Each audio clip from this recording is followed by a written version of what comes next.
आइए संगत जी, आज के सत्संग की शुरुआत करते हैं और आज बुलाएंगे भावेश पांडे अंकल को। भावेश अंकल आए और सत्संग शेयर करें। जय गुरु जी। गुरु जी की सभी संगत को बहुत बहुत नमस्कार। गुरु जी ने आज फिर से सेवा का सत्संग करने का मौका दिया। उनके चरणों में कोटि कोटि वंदना। और वैसे तो गुरु जी का मनन, गुरु जी का नमन सुबह शाम चलता रहता है मन में, लेकिन जब इस तरीके से फॉर्मली सत्संग शेयर करने को कहीं पे मिलता है तो गुरु जी की जो मेहर हुई, गुरु जी ने जो कृपा करी, महाशिव ने अपने आप को हमें अपने दर्शन दिए, अपने को देखने का, छूने का सौभाग्य दिया। ये सोच करके रोम रोम खिल जाता है, रोंगटे खड़े हो जाते हैं। और एक बारगी जो हम टंग टाइड हो जाते हैं, समझ में नहीं आ पाता कहाँ से शुरू करें। क्योंकि कई दफे आप लोगों ने सुना होगा सत्संग में कि गुरु जी की सारी संगत मानती है कि शिव महाशिव होने की वजह से जो ये गुरु जी के साथ रिश्ता है, जो नाता है, ये जन्म जन्मों का है। इस जन्म में हम कब रूबरू हुए, कब हमें उस चीज का की अवेयरनेस आई, ये सबके लिए अलग अलग हो सकता है। बट ये सब चीजें सोच सोच करके और अपने जीवन में गुरुजी से फिजिकली मिलने से पहले भी कई चीजें जो हुई, उसमें गुरुजी की छाप, गुरुजी का हाथ, गुरुजी का आशीर्वाद साफ तौर पे अब नजर आने लगता है। गुरुजी से, गुरुजी के बारे में जो जानकारी हमें हुई वो मेरे मामा हैं कर्नल जोशी, जोशी अंकल, उनके थ्रू हुई। आप लोगों ने कई सत्संगों में उनका सुना होगा। वो उन पे गुरुजी की बहुत कृपा रही है। तो वो फौज में थे, दिल्ली में पोस्टेड थे, एनएसजी कमांड कर रहे थे। उस टाइम पे उनके यहाँ कभी आते थे तो जैसे वो सुबह 5-6 बजे जॉगिंग करने जाते थे तो उन्होंने अपने म्यूजिक सिस्टम में अलार्म लगा रखा था। शब्द बजते थे सुबह 5 बजे, श्वासा दी माला, नाल सिमरा में तेरा नाम, या तू मेरा पिता तू है मेरा माता। और गुरुजी के उस समय पे इतने कैलेंडर नहीं होते थे, एक आध कैलेंडर वगैरह लगे हुए होते थे। तो गुरुजी हैं कर करके पता था। उस समय गुरुजी जलंधर में हुआ करते थे। मेरे फादर को 92 में कैंसर हो गया था और उसके बाद में रेडियोथेरेपी वगैरह से वो ठीक भी हो गया था। और डॉक्टर, उनका इलाज एम्स में हुआ था। हम लोग जयपुर में रहते थे, उनका इलाज एम्स न्यू दिल्ली में हुआ था। तो डॉक्टर्स ने यहाँ कहा था पीरियोडिकली आते रहिएगा, चेकअप कराते रहिएगा। 96 में मैंने अपनी इंजीनियरिंग पूरी करी थी और मैं अपना इंजीनियरिंग करके अपना नौकरी वोकरी करने चला गया था डाउन साउथ। बाद में मैंने कह करके अपना ट्रांसफर वापस दिल्ली लिया और तब मेरे फादर अपने एक चेकअप के लिए वापस एम्स आए। फरवरी 1997 की बात है। और एम्स में डॉक्टर्स ने उन्हें देखते ही कहा कि ओहो, ये आपका कैंसर तो रिलैप्स हो गया है और पूरा फैल गया है। मतलब जहां पहले थ्रोट में था वो पूरा पूरे शरीर में फैल गया है और इसमें कुछ हो नहीं सकता, केवल जिसे कहते हैं ना, you have to wait for the end. और उसमें उन्होंने जो पिक्चर पेंट की वो बहुत ही भयावह थी कि इधर से ब्लीडिंग होगी, उधर से ब्लीडिंग होगी, ऐसा पेन होगा, ये होगा। तो और जिस तरीके से डॉक्टर्स ने ये बात करी थी तो उनका जिसे कहते हैं ना, उनका मनोबल बिल्कुल टूट गया। वो चलते हुए गए थे एम्स में और वापसी में लिटरली हमारे को उनको कुर्सी पे बिठा करके उठा करके लेकर के वापस आना पड़ा। तो उस समय गुरुजी जलंधर में थे। तो जो मेरे मामा हैं उन्होंने शायद गुरुजी से बात करी।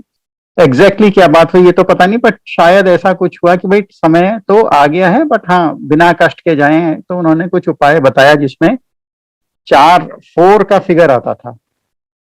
और एग्जैक्टली वो उपाय करने के 7 दिन बाद बिना कोई बहुत कष्ट के मेरे फादर की डेथ हो गई, वो चले गए। लेकिन जो डॉक्टरों ने कहा था वो मैंने बाद में अपने ताऊजी के साथ में घटित होते हुए देखा।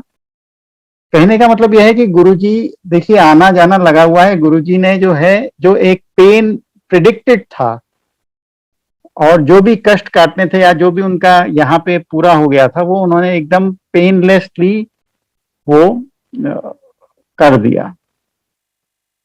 अब 1 महीने बाद में, मैं दिल्ली में ही जॉब कर रहा था, तो 1 महीने बाद में किसी टूर से मैं चंडीगढ़ जा रहा था। उस समय तक गुरुजी चंडीगढ़ आ गए थे। तब तक मेरे दर्शन नहीं हुए थे, तो मामा ने कहा कि वहां गुरुजी के दर्शन करके आना, और गुरुजी पूछेंगे कि किद्दऊ आया, तो कहना जोशी अंकल का भांजा हूं। तो ठीक है, मैं चला गया चंडीगढ़। और ऐसा कोई विशेष आकर्षण नहीं था कि मुझे गुरुजी के यहाँ जाना है और आशीर्वाद लेना है, बट मामा ने कहा है, बड़े हैं वो, तो मैं जो है चला गया गुरुजी के यहाँ पे, मतलब जहाँ सत्संग होता था। वो थर्सडे का ही दिन था और शायद 10 अप्रैल की तारीख थी, वो बैसाखी से जस्ट पहले का था। तो ऐसे ही गुरुजी आए, बैठे अपने आसन पर, और लाइन में लग करके मैंने भी मत्था टेका। तो गुरुजी ने एग्जैक्टली वही शब्द बोले जो मामा ने कहे थे कि किद्दऊ आया। और मैंने कहा जी मैं जोशी अंकल का भांजा हूं। तो गुरुजी ने मेरे सर पे हाथ रखा और कहा कल्याण कीता। अभी समझ में आता है कि उस समय क्या हुआ मेरे साथ, तब समझ में नहीं आया था। क्यों समझ में नहीं आया था? क्योंकि मुझे चाय प्रसाद और लंगर प्रसाद की महत्ता पता नहीं थी। मैं चाय पीता नहीं था, बचपन से नहीं पीता था, बल्कि इतना एंटी था चाय के कि अगर जैसे मैं छोटा बच्चा था और मेरे दूध के गिलास में अगर गलती से भी चाय की चम्मच लग जाए तो मैं वो दूध ही नहीं पीऊंगा, ऐसा मेरी जिद हुआ करती थी। तो अब वो 2-3 दफे चाय प्रसाद आया, मैंने हर बार मना कर दिया। और फिर मैं ये बिना लंगर प्रसाद लिए हुए और बिना आज्ञा लिए हुए मैं चल दिया। तो वहां पे एक अंकल जो भी सेवादार थे, उन्होंने कहा लंगर करके जाइएगा। मैंने हाँ हूँ करी, लेकिन चुपचाप मैं निकल गया, क्योंकि उस समय 22-24 साल में तो यही था कि चलो सेक्टर 14 जाएंगे, थोड़ा घूमेंगे फिरेंगे।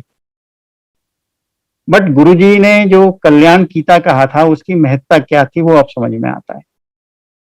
उस समय मैं एक जॉब कर रहा था जिससे मैं बहुत सेटिस्फाइड नहीं था, और मैंने कुछ इंटरव्यूज वगैरह दे रखे थे, और मैं I was looking forward to a change. तो 14 या 15 अप्रैल को, मतलब जब गुरुजी से ये पहला साक्षात्कार हुआ, उससे 3-4 दिन बाद में मैं एक दिन सुबह सुबह मामी से अपनी बात कर रहा हूँ कि अरे मैंने ऐसे इंटरव्यूज दिए थे, पता नहीं उसका क्या हुआ। तो वो मुझसे कहती हैं कि एक काम करो, तुम फोन करके पता कर लो। मैंने कहा फोन करके कहाँ पता करूं? मैंने जो मतलब वो उस कंपनी की कागज वगैरह थे, उस समय ऑफिस वगैरह थे, का ऑफिस का डिटेल, ऑफिस कहाँ पे है, फोन कहाँ पे है, वो सब पता नहीं है, वो ढूंढना पड़ेगा। और मतलब कौन सा ऑफिस, उस कंपनी के बहुत सारे ऑफिस जिस कंपनी में मैं आज भी हूँ थे, तो वो कौन सा ऑफिस ने कोऑर्डिनेट किया था वो इंटरव्यू या वो प्लेसमेंट, वो सब मुझे पता ही नहीं है। वो पेपर्स में था, वो सब तो गुम गए, और मैं 6 महीने से ढूंढ रहा हूँ, मुझे मिले नहीं है ये वो। खैर मैं अपने ऑफिस जाने के लिए तैयार हुआ। मैंने अपनी सूटकेस खोला, जो सूटकेस में यूज करता आ रहा था, ऐसा नहीं है कि वो बहुत दिनों से बंद था, मैं यूज करता आ रहा था, और पता नहीं कहाँ से वो सामने वो कागज आकर के गिर रहा है। और मैंने फटाफट उसे उठाया, फोन किया। मैंने कहा जी ऐसे ऐसे 4 महीने पहले इंटरव्यू हुआ था, 3 महीने पहले इंटरव्यू हुआ था, उसमें क्या हुआ? उन्होंने कहा जी अभी हमने 5 मिनट पहले ही रिजल्ट्स डिक्लेयर किए हैं, आपका बताओ जो भी रेफरेंस नंबर या जो भी है नाम बताओ।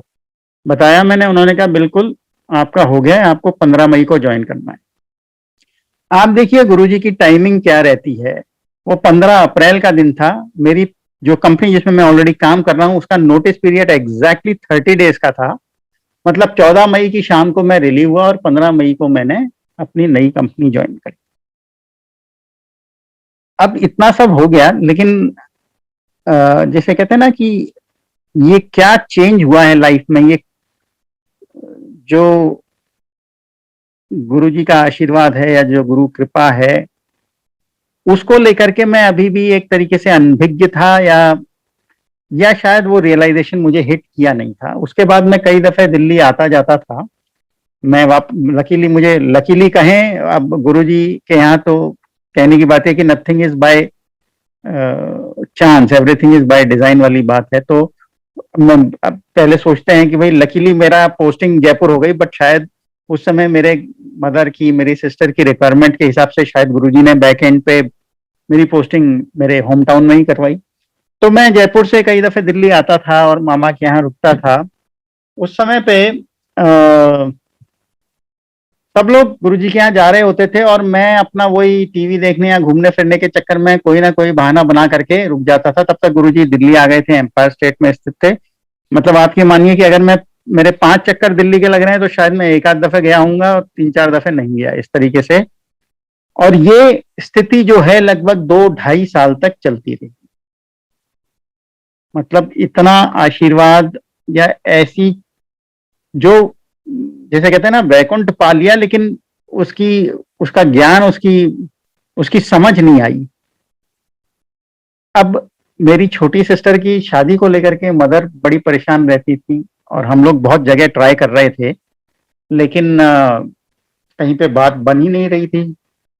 तो अब ऐसे में क्या हुआ कि सिस्टर आई हुई थी यहीं दिल्ली, मामा जी के यहाँ पे ही, और मैं और मदर से जयपुर में। तो एक दिन रात को अचानक फोन आता है कि जी हमारे को आपकी बेटी का चिन्ह मिला है, फोटो मिली है और हमारी तरफ से हाँ है, आप बताइए। अब हम बिल्कुल परप्लेक्स्ड। ठीक है, कुछ रिश्तेदारों को हमने दे रखा था, लेकिन ये कहाँ से पहुंचा, ये लोग कौन है, लड़का क्या करता है, कहाँ है, कैसा है, कुछ ज्ञान नहीं है। और ये कह रहे हैं हमारी तरफ से हाँ है, आप बस हाँ बताइए। अब जो जैसा समझ में आया, मदर ने भी कह दिया कि भाई आप भी अपने लड़के का बायोडेटा भेजिए और फोटो भेजिए। तो वो थोड़े से जैसे कहते हैं ना, वो हर्ट हो गए कि लड़के का भी कोई बायोडेटा या फोटो मांगता है। तो मैं सोचा कि अरे पता नहीं क्या था, ये लगता है ये बात फिर वापस बिगड़ ही गई है। बट 3-4 दिन बाद में फोटो भी आ गई, बायोडेटा भी आ गया। तो अब हमें समझ में आया नहीं क्या करें, तो हमने वो दिल्ली भेज दिया। यहाँ पे जो है गुरुजी को फोटो दिखाई गई, गुरुजी ने कहा चंगा मुंडा है। तो हमने भी हाँ कर दी। अब उसके बाद 2001 में मेरी सिस्टर की शादी हुई और गुरुजी की ऐसी कृपा रही, मतलब मैं क्या बताऊं उस चीज में। क्या हुआ कि मेरी मदर एक स्कूल में प्रिंसिपल थी और उनकी फ्रेंड का ही, मतलब फैमिली फ्रेंड एक हैं, वो ओनर हैं उसी स्कूल की। तो उन्होंने कहा कि शादी आप स्कूल ग्राउंड से ही कर लेना।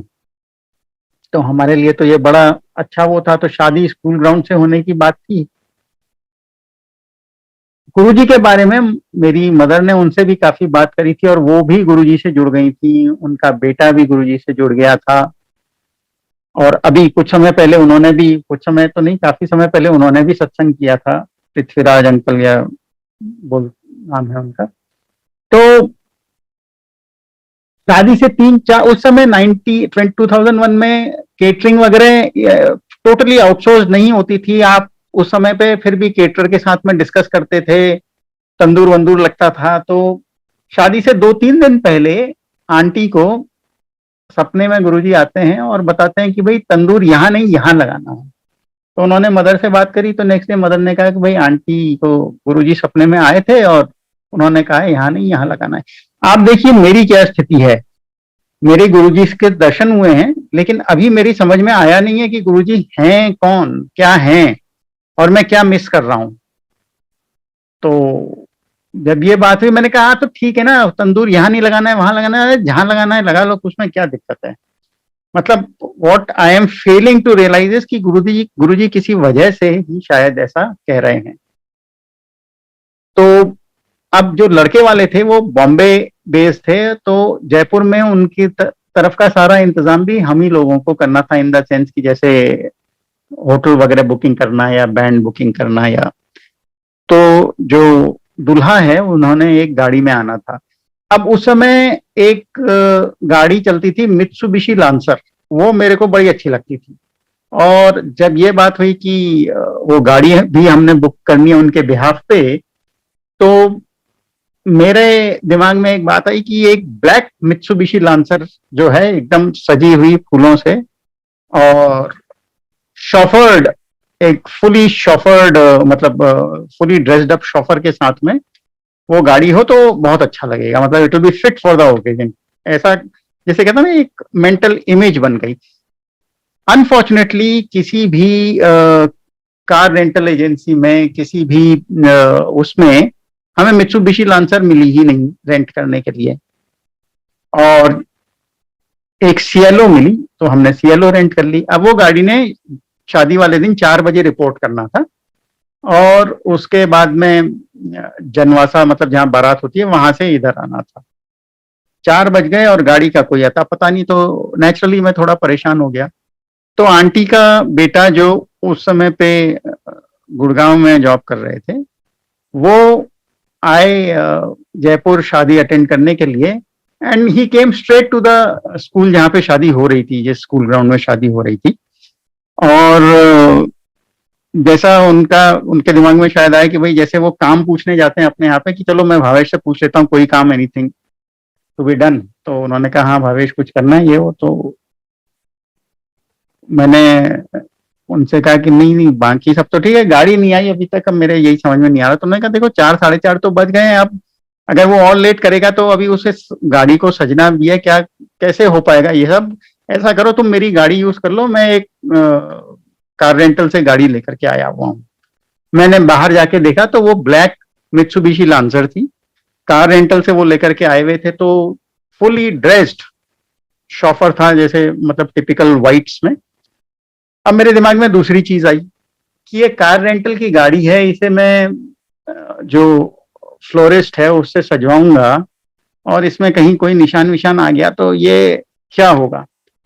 और जैसे वो जो ड्राइवर है, जो शॉफर था, वो मेरा माइंड रीडिंग कर रहा है। वो बोलता है कि आप ऐसा करिए, जो भी सजावट वगैरह करवानी है करवा दीजिए, कल सुबह वापस गुड़गांव जाने से पहले मैं इसे सर्विस करवा लूंगा। आप मतलब जैसे मैं बोल रहा हूं तो अभी भी मेरे रोंगटे खड़े हो जा रहे हैं ये याद करते हुए कि इधर मैं सोच रहा हूं और उधर वो ये शब्द बोल रहे हैं। और जो 6 महीने पहले मेरे दिमाग में गुरुजी ने एक थॉट दिया था, वो थॉट को उन्होंने साकार भी उन्होंने ही किया। तो सिस्टर की शादी बहुत ही अच्छे से हुई। जिसे कहते हैं ना कि पूर्वजों का पुण्य प्रताप, गुरु का आशीर्वाद सबसे जो है, अगर आपने शादी में 5 रुपए खर्च किए तो लोगों ने कहा कि अरे 500 रुपए की शादी हुई, इस टाइप से बहुत अच्छा वो रहा। और जो मेरे ब्रदर इन लॉ हैं उनका तो क्या मैं कहूँ कि मतलब ठीक है, गुरुजी ने जब कहा था चंगा मुंडा है तो फिर मतलब कहने को कुछ बचा ही नहीं। अभी तक भी गुरुजी में आस्था या गुरुजी की महिमा से मैं अनभिज्ञ था।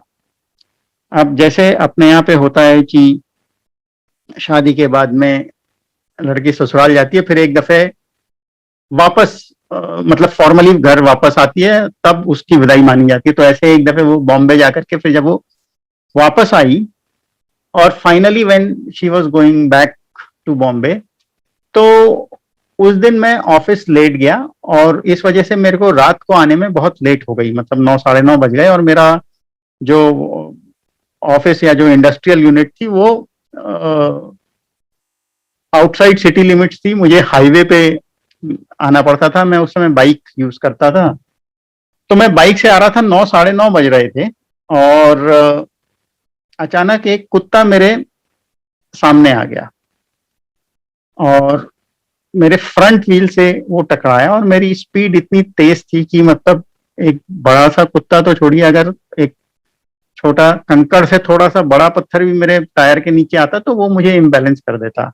समहाउ मैंने दोनों साइड पे पांव रख करके अपने आप को बैलेंस किया और आई रियलाइज कि मेरे ठीक पीछे एक रोडवेज की बस आ रही थी। तो अगर मैं मतलब उस समय गिरता तो बचना मुश्किल तो छोड़िए, मतलब श्योर शॉट था कि मैं उस दिन फिर मेरा जीवन पूरा हो गया होता। तो और हाईवे था तो वो आप लोगों ने देखा होगा कि कुछ शहरों में वो या जैसे ही हम शहरों से बाहर निकलते हैं तो वो शहर के बाहर के गांव को कनेक्ट करने के लिए कुछ जीपें चलती हैं जिनमें ठसा ठस लोग भरे हुए होते हैं। वो एक जीप भी पास से निकल रही थी। वो जीप वाले ने लिटरली स्लो करी मेरी बाइक के साथ में और बोला भाई साहब आपने तो बहुत बढ़िया बैलेंस किया, तो बच गए आप। तो आई ऑल्सो रियलाइज कि ये बहुत बड़ा चीज हुई है। मेरे घर के रास्ते में एक राम मंदिर आता था, वहां पे शिव जी की भी बहुत अच्छा शिवलिंग और मूर्ति है।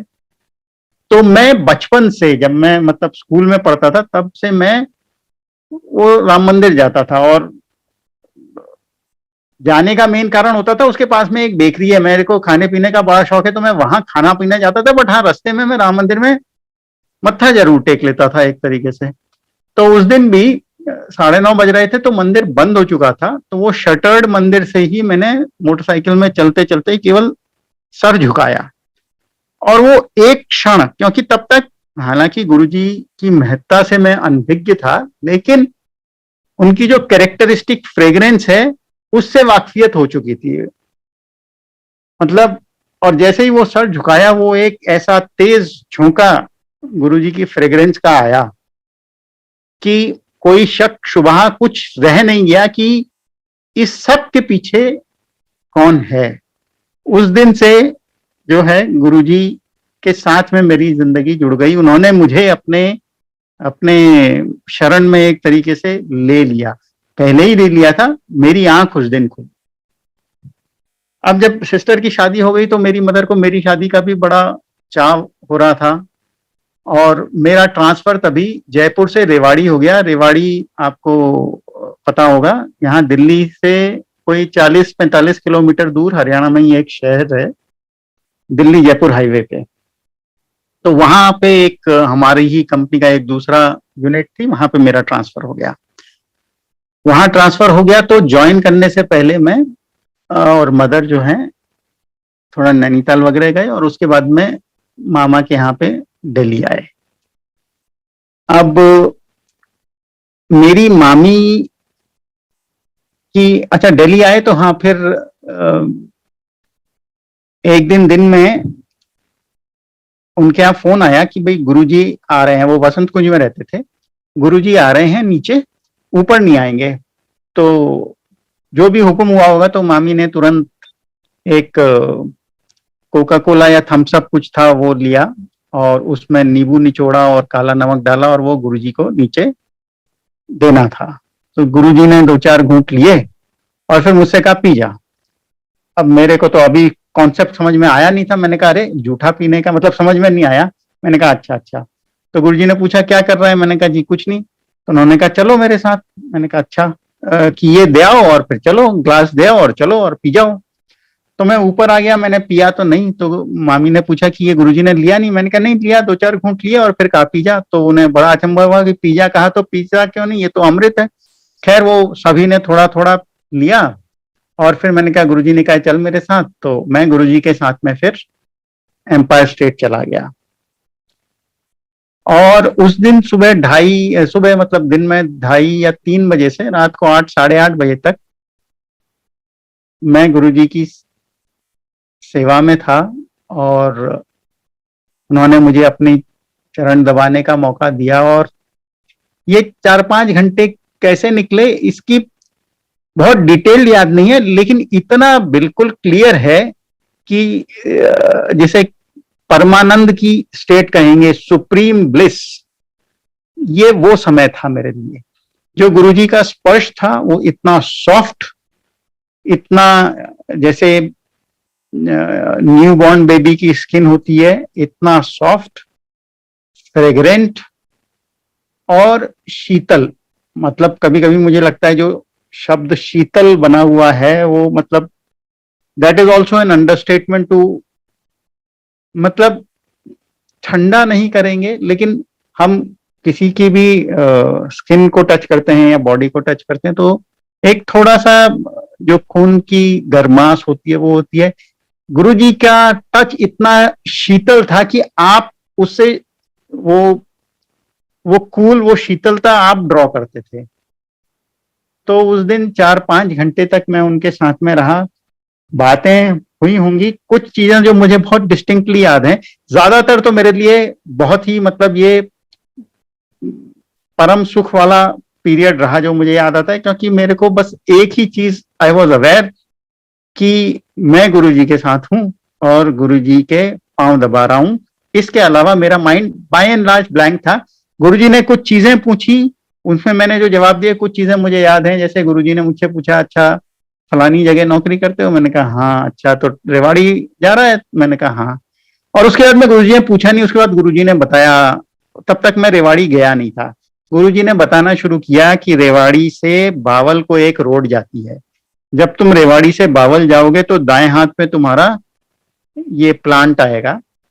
प्लांट के दरवाजे से जब तुम एंटर करोगे तो उसमें बहुत सारी बिल्डिंगें हैं। तो दरवाजे से एंटर करते ही राइट हैंड साइड पे जो बिल्डिंग है उसमें ग्राउंड फ्लोर पे तुम्हारे को कमरा अलॉट होएगा। और कमरे के खिड़की के बाहर एक लता, एक क्रीपर, एक बेल लगी हुई है। और ऐसा सब कर करके उन्होंने मुझे बता दिया और मैंने भी सुन लिया। लेकिन मैं अपने ही ऐसा सुख, ऐसा आनंद प्राप्त हो रहा था कि मैं अपने उसी में पूरी तरीके से मग्न था और मैं ये सब भूल गया।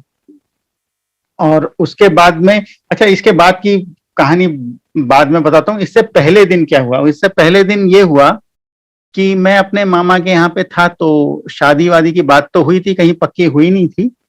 तो रात को जब गुरुजी के यहाँ गए तो जैसा अक्सर होता था कि लंगर के बाद में हम लोग बैठे रहते थे जब तक गुरुजी स्वयं बुला करके आज्ञा नहीं देते थे। तो मेरी जो मामी है उनकी कजिन सिस्टर, उनके मामा जी की बेटी भी आई हुई थी।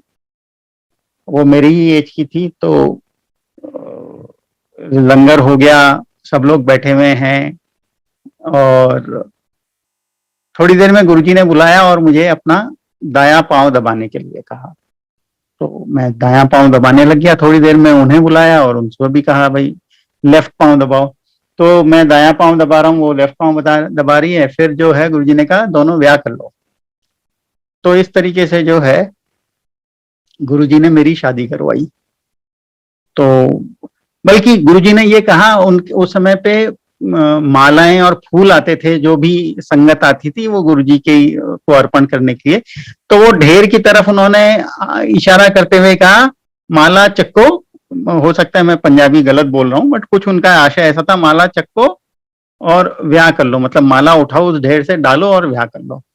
तो वो तो खैर हमने नहीं किया, जिसका मुझे आज तक भी थोड़ा थोड़ा मलाल है कि जब भगवान स्वयं आदेश दे रहे हैं तो उसमें कोई देरी नहीं होनी चाहिए। बट गुरुजी ने इस तरीके से मेरी शादी फिक्स करी। और जो मैं आपको ये वाला वाक्य बता रहा हूँ, जब मैं 5 घंटे गुरुजी के साथ में रहा, मतलब इतने लंबे समय तक एक ही एक्सटेंडेड टाइम में वो एक दफे हुआ था मेरा। तो गुरुजी ने ये मेरे को रेवाड़ी की भी पूरी, जैसे कहते हैं ना, वर्ड पिक्चर बना करके दे दी कि ऐसे ऐसे ऐसे होगा। खैर हफ्ते भर बाद में मैंने रेवाड़ी में ज्वाइन किया और मैं सब भूल गया, क्योंकि जैसा नॉर्मली नई ज्वाइनिंग प्लेस में होता है, मुझे हर डिपार्टमेंट में एक्सपोजर देने के लिए 5 दिन एक दूसरे, 5 दिन दूसरा, ऐसे करते करते मैं लगभग 2 महीने बाद में फिर मेरे बॉस ने कहा अच्छा यार तुम वो फलानी बिल्डिंग में जा करके ये room number so and so तुम्हारा है, you now start operating out of that room. जैसे मैंने दरवाजा खोला, सामने खिड़की के वो बेल दिखी और फिर मुझे याद आया और मैंने चीजों को कोरिलेट किया। रेवाड़ी से बावल जाते समय राइट हैंड साइड पे ये प्लांट है, दरवाजे से घुसते हैं तो बहुत सारे बिल्डिंग कॉम्प्लेक्सेस हैं अलग अलग डिपार्टमेंट के। मुझे राइट हैंड साइड में ग्राउंड फ्लोर पे कमरा मिला और सामने बेल।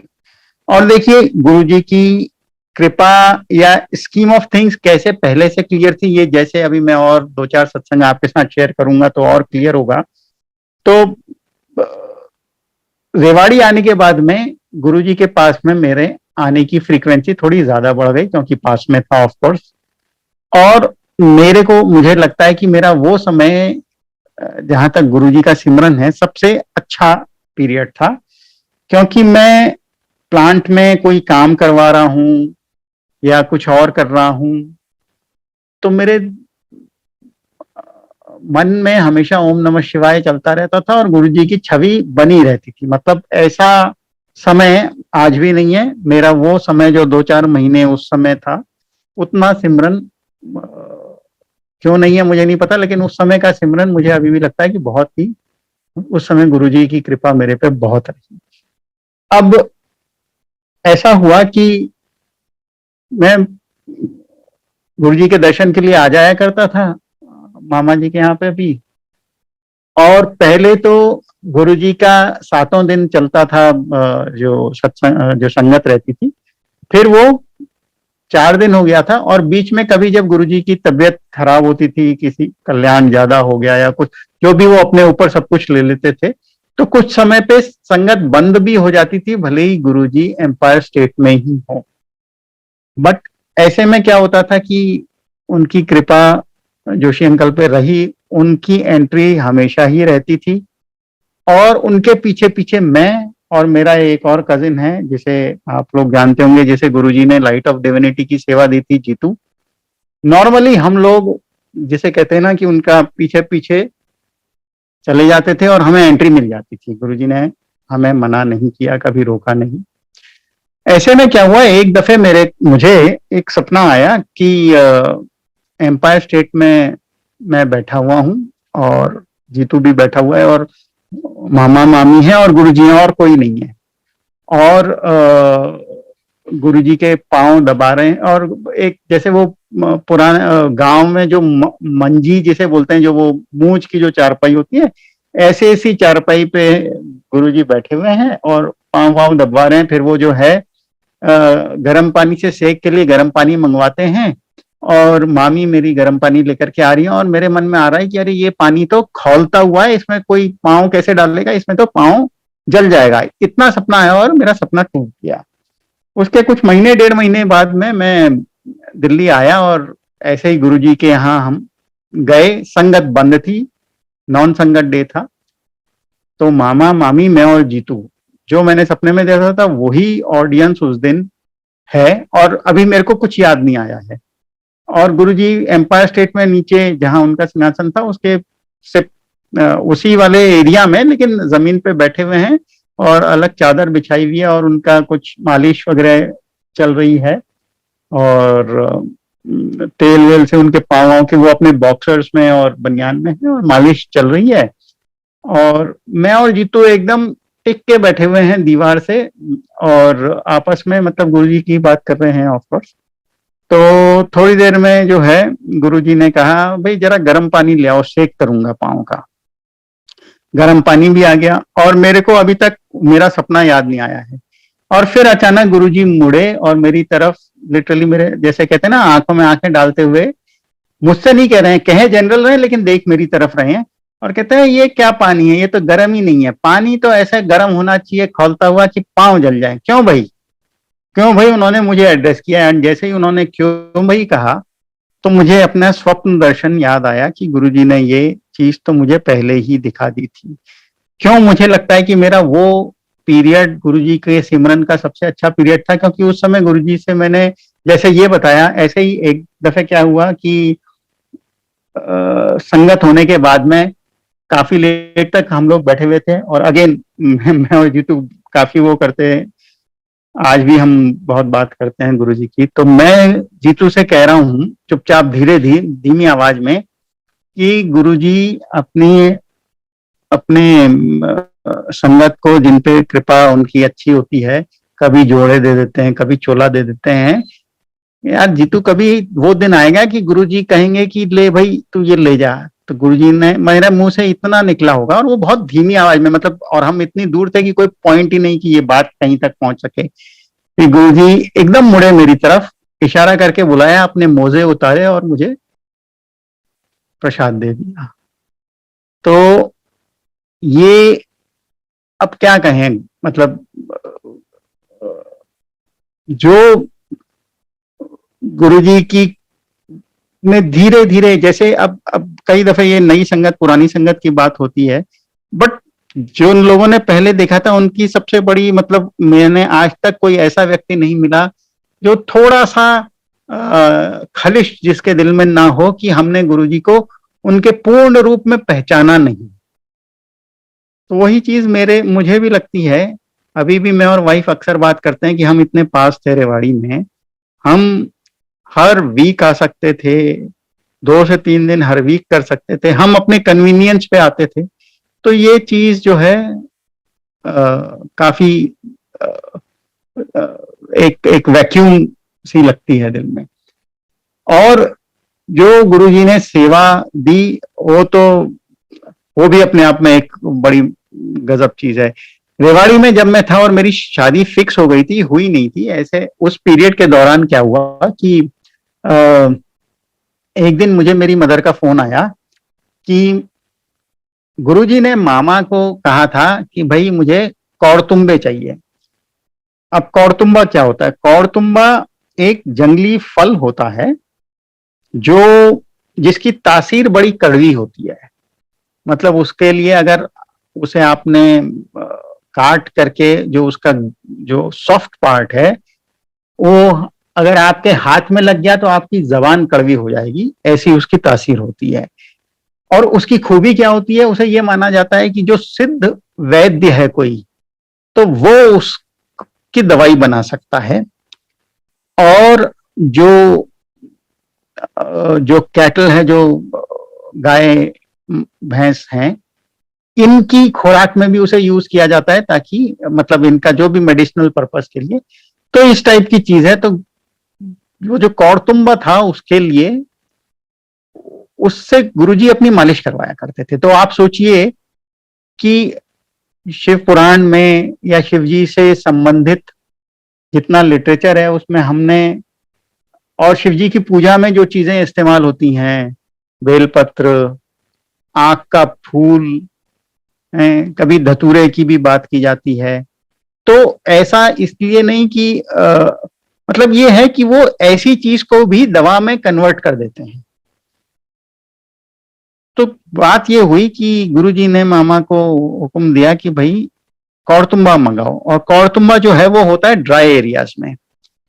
तो जयपुर राजस्थान की कैपिटल है, ड्राई एरिया है। तो मामा ने शायद पूछा कहाँ, क्या कि तेरी बहन है ना उधर जयपुर में। इंसिडेंटली उनका बड़ा लड़का जितिन भी उस समय पे जयपुर में ही पोस्टेड था, कि वहां बात करो, जयपुर से मंगवाऊं। अब जयपुर में बात की गई तो किसी को समझ में आया नहीं, क्योंकि जयपुर भले ही राजस्थान में पर है तो एक अर्बन सेंटर ही। बट बहुत बात की गई तो पता चला कि जो ये पंसारी होते हैं, ये लोग कुछ फांकी वांकी बना के रखते हैं, तो वो मिल जाएगा। रॉ कौड़तुम्बा जो फल है वो मिलना तो मुश्किल है। तो मेरा कजिन जितिन और मेरी मदर जो है वो ऐसे पंसारी वंसारी के गए, और आधा 1 किलो जो भी है ले करके उन्होंने कुरियर करवा दिया। बट मामा को हुक्म ये आधा 1 किलो नहीं हुआ था, उनको हुक्म हुआ था कि कट्टे के कट्टे, मतलब बोरियां भर के कौड़तुम्बा मंगाओ। अब पहली चीज तो वो फल नहीं मिला, और दूसरी चीज बोरियों के मिलने का तो मतलब ही नहीं था। वो तो मतलब पंसारी कहता भाई 1 आध 2 किलो मिल जाएगा, तो एक बहुत 2-3 दुकानों से इकट्ठा करके शायद वो आधा 1 किलो उन्होंने भिजवाया। अब उस समय पे मोबाइल होते नहीं थे, बैक इन 2001, या होते थे तो शायद बहुत महंगे होते होंगे। तो हमारा लैंडलाइन पे ही मैं रात को जब घर आता था तो अपनी मदर को एक दफे फोन करता था। तो मैंने रात को जब उनको फोन किया तो ये उन्होंने वाकया बताया कि ऐसा ऐसा हुआ, हमने ये भिजवा दिया है। देन उनके दिमाग में आया कि देख, रेवाड़ी भी तो राजस्थान और हरियाणा का बॉर्डर ही है, वहां पे चेक करना क्या होता है क्या नहीं होता है। अगले दिन जब मैं अपने प्लांट पे गया तो मैंने जो वो लेबर कॉन्ट्रैक्टर था उसको बुलाया, और मैंने उसे एक्सप्लेन किया कि भाई ये संतरे के आकार का होता है, और कलर जो उसका होता है वो हरे और पीले नींबू की स्ट्राइप्स होती हैं उसमें एक तरीके से, और ऐसा होता है कर करके। तो उसने कहा कि आप गड़ुम्बे की बात करो। मैंने कहा नहीं, कौड़तुम्बा। तो उसने मुझे समझाया कि देखो, पंजाब में उसे कौड़तुम्बा कहते हैं, हरियाणा में उसे गड़ुम्बा कहते हैं। मैंने कहा अच्छा, तो मिलेगा क्या? बोला रुको। वो गया और 2 मिनट बाद में एक एग्जैक्टली जिस टाइप का डिस्क्रिप्शन मैंने दिया था वो लेकर के आ गया। अच्छा, मैंने भी डिस्क्रिप्शन अपनी मदर से सुना था, जिन्होंने उसे मेरे मामा से सुना था। कोई फोटो वोटो नहीं थी कि मोबाइल पे किसी ने स्मार्टफोन पे फोटो खींच के भेज दिया। उस समय तो स्मार्टफोन थे ही नहीं, जो भी थे वो नोकिया के वो टच पैड वाले थे, वो थे कीपैड वाले थे। तो फल देखते ही वो, आई वॉज वेरी क्लियर कि ये ही कौड़तुम्बा है, यही चाहिए गुरुजी को। तो मैंने उससे पूछा कि अच्छा यार ये बताओ तुम कितना ये कर सकते हो। और उसका जवाब आता है कि आपको कितने कट्टे चाहिए, आपको कितनी बोरियां चाहिए। तो आप ये सोचो कि गुरुजी ने वही ऑफिस मुझे दिखाया था, बताया था, और उसी ऑफिस में मुझे सेवा भी दी। और उसके बाद में ऐसा हुआ कि जब भी कौड़तुंबे की आवश्यकता होती थी तो मामा को बोल दिया जाता, हाँ भाई बोल दे ही, कौड़तुंबे भेज दे कर करके। अब मेरे को तो वो एग्जैक्टली कैसे वो मेरे को हुक्म आता था कहना जरा मुश्किल है, मेरी मैं पंजाबी बोलता नहीं हूँ, बट वो सुन करके बड़ा अच्छा लगता था। और हम वो कट्टा भरा जाता था कौड़तुंबे का, किसी ट्रक में रख दिया जाता था, वो गुड़गांव में सेक्टर 17 के एक पेट्रोल पंप पे उतर जाता था, वहां से मामा कलेक्ट कर लेते थे। तो इस तरह एक कौड़तुंबे की हमारी सप्लाई चेन चल गई।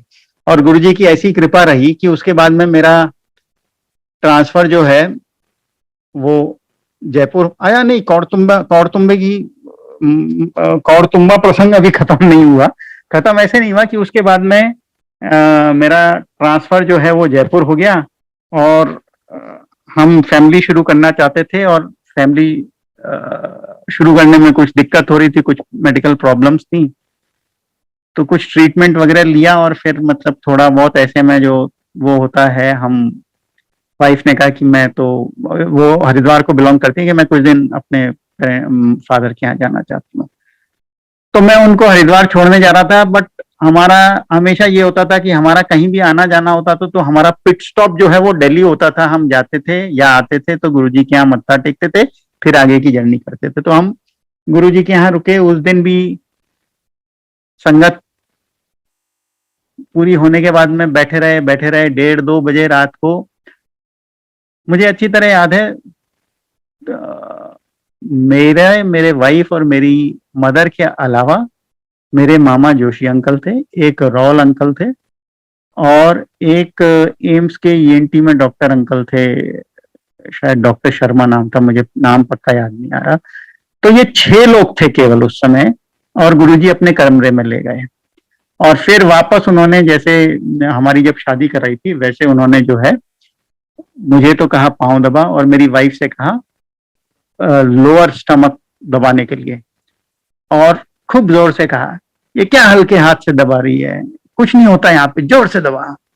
और फिर जैसे जैसे बाल सुलभ तरीके से उन्होंने कहा, मेरी आंखों में बहुत जलन हो रही है, क्या रखा जाए। तो मेरी वाइफ से पूछा तो उन्होंने कहा ककड़ी रखते हैं। उस समय शायद इंसिडेंटली एम्पायर स्टेट में ककड़ी नहीं थी, तो वाइफ ने कहा लौकी को भी काट करके या आलू को भी काट करके रख सकते हैं। तो गुरुजी ने वो रखवाया, खूब पाँव दबवाए, पेट की मालिश करवाई, और फिर जो है सुधा आंटी थी शायद वहां पे, तो हाँ, तो उनसे ये कहा कि इनको दूध प्रसाद दो। तो सबको दूध प्रसाद दो, जो भी 4-5 लोग हम थे वहां पे, तो सबको दूध प्रसाद मिला। और इंसिडेंटली उस समय मेरी मामी को और 1-2 आंटियों को और उन्होंने डुगरी भेजा हुआ था। तो अगले दिन जब उनकी मामी से बात हुई तो उन्होंने कहा जा तेरी बहन का काम कर दिया। इससे मुझे एक और चीज याद आई कि आपको मैंने बताया था कि मेरी जो वाइफ है वो मेरी मामी की कजन थी। तो जब गुरुजी ने हमारी शादी फिक्स करी, उसके बाद जब भी मैं और मामा मेरे साथ उनके सामने पड़ जाते थे तो गुरुजी हमेशा हंसते हुए कहते थे, मामा भांजा ने साड़ू बना दिता। तो अगले दिन उन्होंने मामी को डुगरी में फोन जब बात हुई उनकी, तो उन्होंने कहा जा तेरी बहन का काम कर दिया। हम लोग हरिद्वार चले गए थे। 10-15 दिन बाद में जब वापस लौटे और फिर टेस्ट हुआ तो टेस्ट पॉजिटिव था, और गुरुजी ने हमें ब्लेस किया हमारी बेटी के थ्रू। बेटी दी हमारे को एक। अब क्या हुआ, जो ड्यू डेट थी मेरी वाइफ की वो थी 4 जून, और ये कौड़तुंबे मैं फिर भी रेवाड़ी से भिजवा देता था, भले ही मैं जयपुर आ गया था। अब 28-29 मई को मेरे दिमाग में आया कि मैं जो है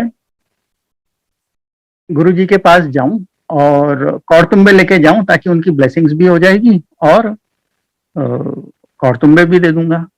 तो जैसा हम करते हैं, मैंने एक ऑफिशियल टूर दिल्ली का बनाया, रास्ते में रेवाड़ी गया, रेवाड़ी से मैंने ये कौड़तुंबे कलेक्ट किए, और साउथ एक्स में मेरी मीटिंग थी क्लाइंट के साथ में, मिला करके मैं शाम को 4-4:30 बजे, ट्यूसडे था इंसिडेंटली, वो भी 31 मई का ही दिन था, बट 31 मई 2007 नहीं था, 31 मई 2005 था। तो मैं जो है अपना सारे ऑफिस के काम खत्म करके 4-4:30 बजे एम्पायर स्टेट पहुंचा। नॉन संगत डे था, और मैंने वाइफ से कह रखा था कि बस मैं कौड़तुंबे दे करके निकल जाऊंगा तो 9 साढ़े 9 बजे तक मैं जयपुर पहुंच जाऊंगा, तो खाना घर पे ही खाऊंगा। और मेरा एक कलीग भी मेरे साथ में थे, तो उनको मैंने बाहर ही जहाँ पे पार्किंग होती है वहां पे ही रोका कि मैं अभी जरा दे के आ जाता हूँ, और तो मैं आपको दर्शन करा दूंगा, क्योंकि उनसे भी बातचीत, वो काफी मुझसे उम्र में बड़े थे लेकिन स्पिरिचुअल इंक्लाइन थे, तो उनसे काफी बातचीत हुई थी रास्ते में। तो मैं अंदर गया, सुदामा भैया थे वहां पे, मैंने कहा ये कौड़तुम्बे लाया हूँ, और इतने में गुरुजी बाहर आ गए।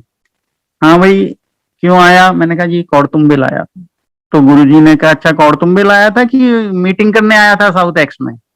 अब गुरुजी से आप क्या छुपा सकते हो, तो मुझे तो काटो तो खून नहीं। फिर वो हंसने लग गए, फिर बोलते हैं अच्छा एक काम करो, इसमें से 9 मोटे मोटे कौड़तुम्बे निकालो, एकदम रिष्ट पुष्ट। मैंने कहा अच्छा जी। तो मैंने छांटे 9 कौड़तुम्बे निकाले। फिर उन्होंने सुदामा भैया से कहा कि इसको एक खरल दो। खरल होता है जिसमें वो कूटते हैं, और मुझसे कहा इसकी चटनी बना। अब मुझे तो कुछ आइडिया नहीं था, मैं धीरे धीरे वो कूटने लगा। तो गुरुजी और हंसे, वो सुदामा भैया से बोलते हैं इससे नहीं होगा, तुम बनाओ। फिर मैंने गुरुजी से कहा, मैंने कहा गुरुजी वो मेरे एक कलीग भी आए हुए हैं तो उनके दर्शन। तो गुरुजी ने कहा नहीं, अभी सीधे वापस जाओ बड़े मंदिर, वहां पे सत्संग करो, वहां पे है संगत, वहां पे सत्संग करो, और कुछ समय बताया, मुझे याद नहीं आ रहा, 6 का 6:30 का, इतने बजे वहां से निकलना जयपुर के लिए। तो जैसा गुरुजी की आज्ञा हम वापस गए वहां पे हमें एक सिंगला अंकल की तो मुझे डेफिनेटली याद है, वो थे, और एक अंकल, 2 अंकल और थे। वहां बैठ करके हमने खूब सत्संग किया, कढ़ा प्रसाद भी मिला हमें और चाय प्रसाद भी मिला। तब तक मुझे बिल्कुल अक्ल आ गई थी कि चाय प्रसाद की क्या महिमा है। वो करके हम 6 साढ़े 6 बजे निकले, और ट्रैफिक व्रैफिक के चक्कर में होते होते हम 12 साढ़े 12 बजे वापस जयपुर में रात को पहुंचा। मैंने अपनी वाइफ को उठाया और मैंने उससे कहा देखो बेटी होगी, क्योंकि गुरुजी ने 9 कौड़तुम्बे निकलवाए थे, हिष्टपुष्ट नव दुर्गा होती हैं तो बेटी होगी। तो 7 जून को हमें बेटी हुई। फिर हमने गुरुजी से कहा कि गुरुजी इसका नाम, मतलब हमारी तो बोलती कमी होती थी, डर लगता था, तो मामा से कहा, मामा ने कहा हाँ गुरुजी ने कहा है बताएंगे। 6-7 महीने की जब मेरी बेटी हुई तो वो बहुत ही बीमार पड़ गई, बहुत बीमार पड़ गई, और मेरी एक बहुत बड़ी मीटिंग थी आर्मी के साथ में, तो मैं मीटिंग में था, और मेरी वाइफ को और मदर जो है उन्होंने जाकर के बेटी को हॉस्पिटल में एडमिट कराना पड़ गया। मीटिंग खत्म होते ही खैर मैं वहां पहुंचा, और ठीक है उसका जो भी था चल रहा था इलाज विलाज। उस दिन रात को मामा का फोन आया, उन्हें नहीं पता था कि ये हॉस्पिटलाइज्ड है, और उन्होंने कहा वो गुरुजी ने कहा इसका नाम गौरी रखो। और फोन आने के थोड़े समय के अंदर अंदर में तो गौरी जी एकदम ठीक, और अगले दिन डिस्चार्ज हॉस्पिटल से, मतलब 24 घंटे रही होगी ज्यादा से ज्यादा हॉस्पिटल में, और उतने ही समय तक जब तक फोन में उसके नाम नहीं बताया गया था। तो उसके बाद गुरुजी की ऐसी कृपा रही कि महासमाधि से पहले उन्होंने हमारे को हर महीने जयपुर से बुलाया, और हुक्म बड़ा क्लियर होता था, कौड़तुम्बे भेजना ही नहीं होता था, कौड़तुम्बे लेके आ जा ही होता था। लिटरली नवंबर या अक्टूबर 2006 से और मई 2007 तक हर महीने, मेरे ख्याल से गुरुजी की महासमाधि से 2 या 3 दिन पहले जो सैटरडे रहा होगा 27 या 28 मई, वो मेरे आखिरी उनके साक्षात दर्शन रहे होंगे। बट सबसे बड़ी चीज यह है कि गुरुजी की कृपा, गुरुजी की दया की कोई कमी न पहले थी न अब है। बाद में मुझे उन्होंने ट्विन सन्स दिए, अभी अब समय थोड़ा सा मेरे ख्याल से मेरा होने वाला है, तो मैं अब और सत्संगों में नहीं जाऊंगा। सत्संग गुरुजी की कृपा, गुरुजी का आशीर्वाद ऐसा है कि हर क्षण हर पल, अब जो बोले जाएं, जो कहा जाए वो कम है। केवल अपनी पात्रता, हम इतने सुपात्र बने कि उनका आशीर्वाद, उनकी कृपा, उनकी दया हम पे बनी रहे। ये गुरुजी से बहुत बहुत विनती है। जैसे कई सत्संगों में आपने सुना होगा कि मांगो नहीं मन्नो, और ABC, don't abuse, don't blame, don't criticize. तो गुरुजी के ये वचन सुनने में बहुत आसान है लेकिन करने में बहुत ही मुश्किल है। मांगो नहीं मन्नो का मैं जो अब अर्थ निकालता हूं कि जिस स्थिति में जिस तरह से गुरु रखना चाहें, सुख या दुख, कोई कष्ट, क्योंकि कष्ट तो वो आधे से ज्यादा 90-95% तो शील्ड आपके लिए कर ही देते हैं। जो आपके खाते में आता है वो आपका हमारा अपना कर्म काटने के लिए ही आता है। तो ये समझ कि अगर मेरे को कुछ ऐसी स्थिति से गुजरना पड़ रहा है जो मेरे लिए प्रिय नहीं है या जो मेरे को कष्टकारी है, तो इसमें भी उनकी कृपा ही है। गुरु कभी नाराज नहीं होता, गुरु कभी आपको कष्ट नहीं देता। जो कष्ट हमारे खाते में आ रहा है वो हमारा कर्म कट रहा है और बहुत थोड़ा सा हिस्सा आ रहा है। सूदी को शूल बनाने वाली बात जो है वो हो रही है। एक जगह पे गुरुजी की लाइट ऑफ डिविनिटी में ही एक जगह पे बताया गया है कि गुरुजी ने कुरान, बाइबल और गीता, मतलब जितने ग्रंथ हैं उनको कोट कर करके, जो शायद ही बहुत कम लोगों ने सुना होगा क्योंकि वो प्रीचिंग गुरु नहीं थे, वो प्रैक्टिकल गुरु, रसिक बैरागी हैं हमारे गुरुजी। तो अभी मैं 2-3 दिन पहले ही कुछ पढ़ रहा था एंड सडनली मेरे दिमाग में ये आया कि देखो जो लाइट ऑफ डिविनिटी में है कि उन्होंने अलग अलग ग्रंथों से कोट किया था, और जो मेरे मन में आ रहा है कि जैसे गुरुजी रखें तो एटलीस्ट तीन ग्रंथों में तो मुझे इसका वो मिला, अलहम्दुलिल्लाह कर करके बोलते हैं कि प्रेज ऑफ द गॉड, शुक्राना, या क्रिश्चियंस में दाई विल बी डन। अपना रामचरितमानस में ही आप देखिए, तेई विधि रही है यही विधि राखे राम। तो गुरुजी हमें सिर्फ इतनी, या गुरु नानक की सीख में कि गुरु का भाणा जिसे कहते हैं, गुरुजी हमारे ऊपर सिर्फ इतनी कृपा करें कि हम ये चीज आत्मसात कर लें कि जो मेरी स्थिति है उसमें मैं सुखी हूं, क्योंकि वो मेरे गुरु का दिया हुआ रास्ता है मेरे लिए और वही मेरे लिए श्रेयस्कर है। कोई गलती, कोई गुस्ताखी गुरुजी की उस्तद में, गुरुजी की वडियाई में हुई हो तो गुरुजी मुझे माफ करिएगा। मुझ पे अपना प्रेम, अपनी कृपा बनाए रखिएगा। सभी संगत पे प्रेम कृपा बनाए रखिए। सभी संगत को बहुत बहुत शुक्राना, सभी सेवादारों को साधुवाद। जय गुरुजी, जय गुरुजी, जय गुरु।